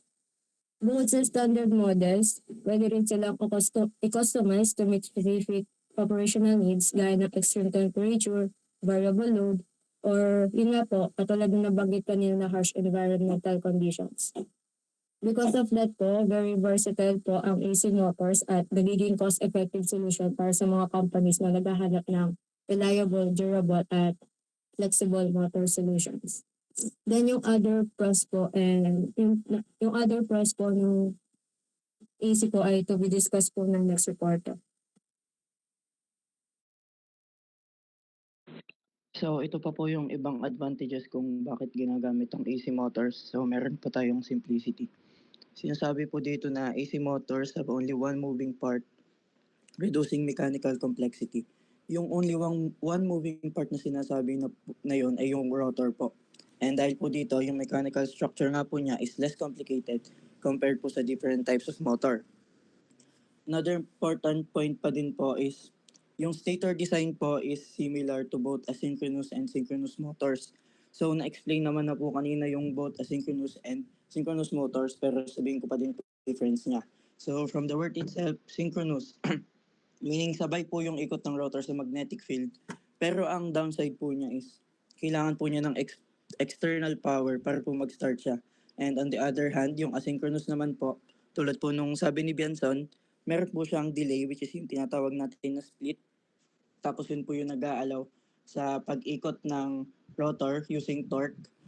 Tapos, ang advantage naman po niya is kaya po niya mag-self-operate. Then, due to this simple construction, AC motors offer several advantages also. So, meron po tayong quiet operation, lower cost, and longer lifespan. For quiet operation po, so fewer moving parts means less vibration and noise. So, compared po sa DC motors which uses brushes, since mas maunti po yung parts na meron ng AC motors, mas less po yung noise and vibration na napaproduce niya. For lower cost naman po, simpler design reduces manufacturing and maintenance expenses. Para lang pong pag nagde-design tayo ng PLC programs, the more simpler the design, the more less expensive it is. Then for longer lifespan with fewer components na pwedeng masira, the more na pwedeng mag-last yung motor natin. So dahil po sa mga features na ito, AC motors are widely used in homes and industries. Next po natin is yung kanyang self-starting capability. Tulad po ng sabi ko kanina, AC motors, especially induction motors, can start automatically when connected to an AC power supply. So isang saksak mo lang po, pwede ka na pong magpagana ng motor. One example po nito is yung sa mga rep, yung pagkasaksak mo po ng AC supply, automatic na pong magbubukas yung compressor. Tapos dahil po dito, this results in simple installation, reliable operation, and also yun nga po, automatic startup. So nabanggit din naman na po kanina yung RMF, which is yun po yung nag-aalaw na magkaroon ng self-starting capability yung mga AC motors natin. Next po is yung brushless design. So tulad nga po ng sabi ko din po kanina, AC motors do not use brushes or commutators. Unlike po sa DC motors, which uses brushes to transfer electricity to rotating armature. So, since may brushes po sa DC motors, nagkakos po ito ng friction, heat buildup, energy loss, and frequent maintenance due to brush wear. And since AC motors are brushless, and mostly induction lang po yung ginagamit niya through electromagnetic field, so nag-ooperate po sila more efficiently with less maintenance kasi mas maunti po yung parts, less mechanical wear. Yun nga po, kung walang parts, wala pong magagamit. Then, they are more reliable din po for continuous use. So, next po. Sa speed regulation naman po, the speed of an AC motor depends on the frequency of the power supply. So, sa pagkakatanda ko po, na-discuss na din po to ng Group 1, using yung VFD, which is the variable frequency drive. Siya po ay isang electric motor controller na nag-regulate ng speed ng torque ng AC motor sa pamamagitan ng pagbabari ng input ng frequency and voltage. So, alam naman na po natin siguro lahat, sa lahat po ng pinagdaanan nating courses na once frequency increases, speed increases also. And na-apply din po natin yun sa AC motors. And when frequency decreases, motor decreases as well. One example po is elevators and conveyor systems, which is gumagamit po sila ng VFD convert AC motors para po ma-adjust yung speed and para na din po sa safety ng mga gagamit nito. And the last advantage po ng AC motors is yung kanyang single phase input capability. So AC motors can operate using single phase power, which is commonly available in residential areas. Ito po yung mostly nakikita natin sa mga bahay, sa mga schools. Then, meaning, sinasabi lang po dito na flexible po yung ating AC motors kasi pwede po siya sa single phase at three phase. So, even motors designed for three phase can also adapt to run on a single supply with proper configuration po syempre. Then, dahil po dito, this makes AC motors ideal for homes, small businesses, and rural areas. So, one example po nito yung mga water pumps na gumagamit ng single-phase AC motors na ginagamit natin sa ating mga household. Yun lang po.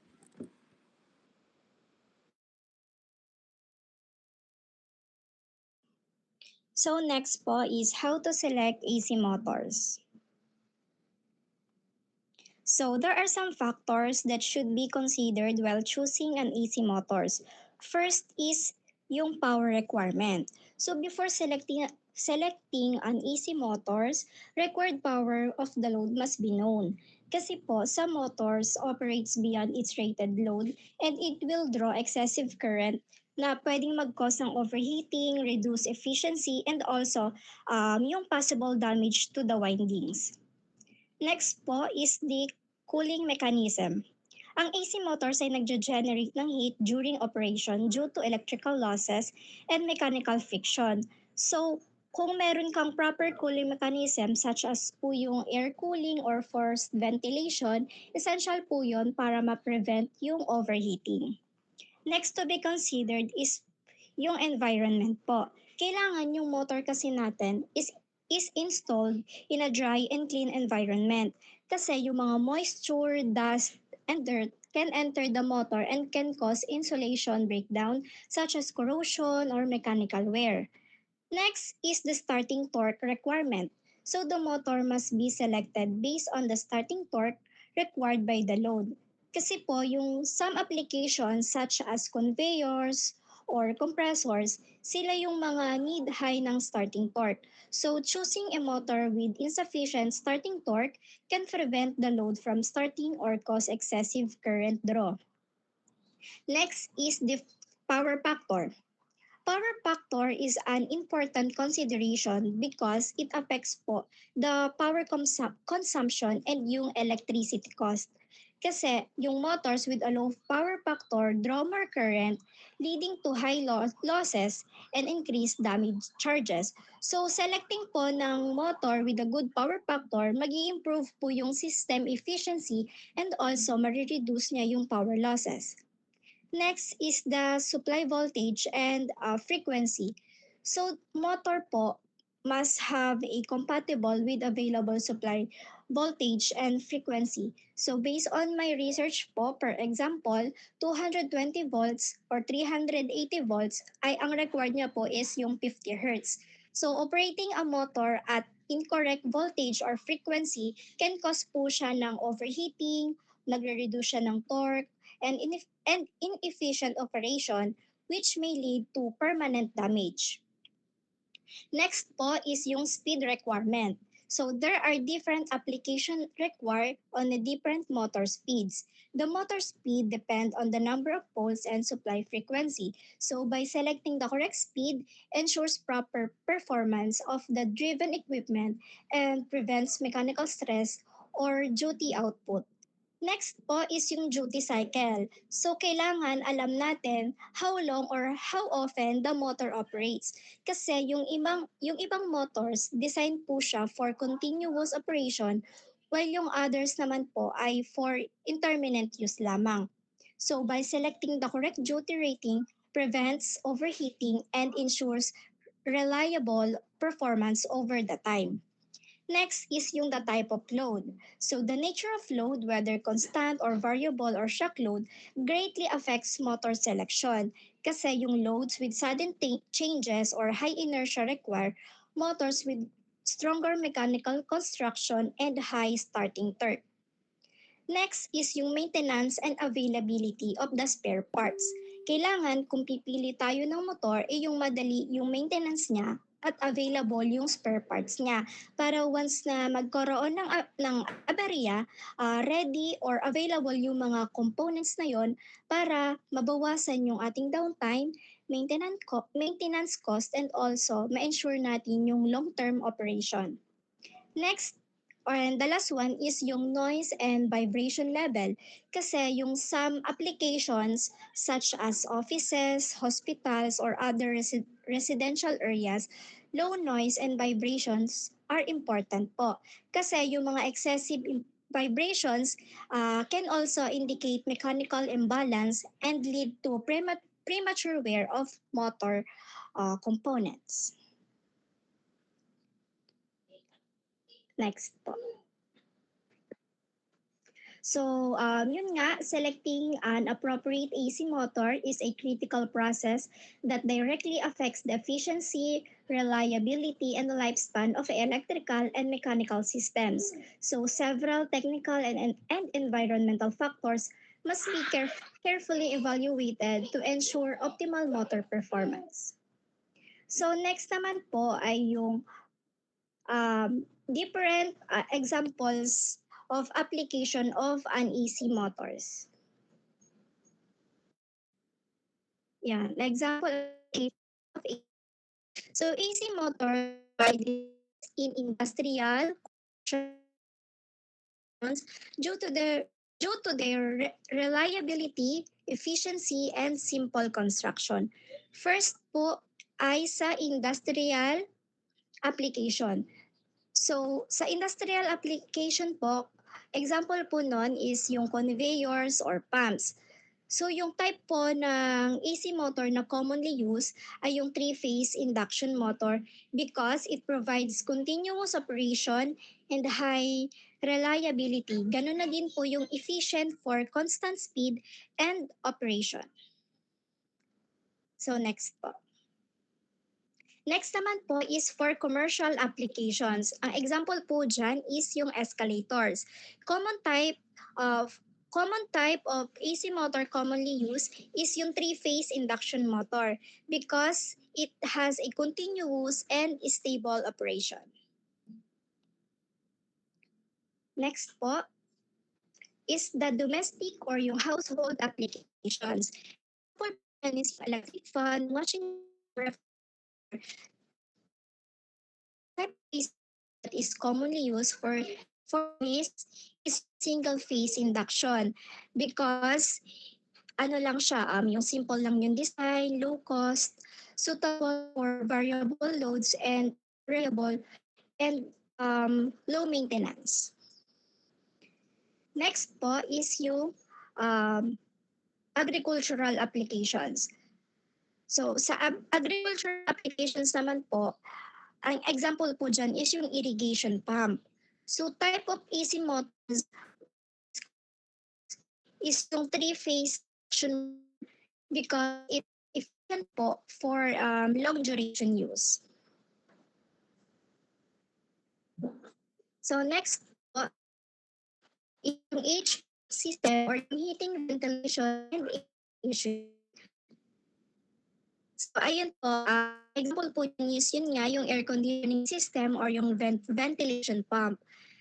Sa ventilation pump po, kalimitan ginagamit po dyan na yung single phase or three-phase motors for its continuous airflow. And sa air conditioning naman po, ginagamit po dyan is yung induction motor for its efficient air circulation. So that's all po.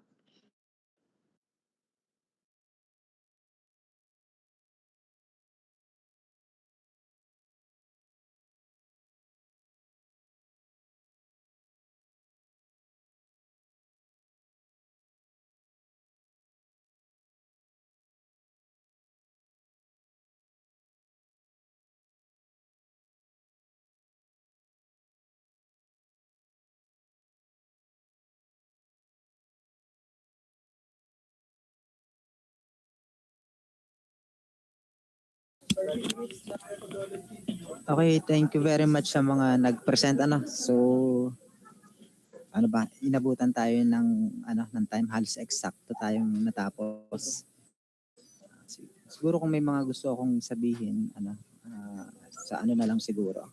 During face-to-face meeting natin, probably pag nag-discuss na ako or nag-demonstrate na ako ng actual equipment, so siguro doon ko na lang idagdag yung mga details na dapat sasabihin ko ngayon. Okay? So, ayun. So, ito na siguro patatagalin. So, reminder na lang, next meeting face-to-face Monday is yung electrical motor control. I hope na prepared kayo doon. And then, yung DC motors is, again, next Wednesday sa ganitong oras. And then, I think it will conclude our reporting topics. Yan. So kung may question siguro na lang sa chat na lang kasi extended na tayo ng kaunting minuto. So ayun, so I think we can dismiss the class. So pwede na kayong mag-leave ng meeting.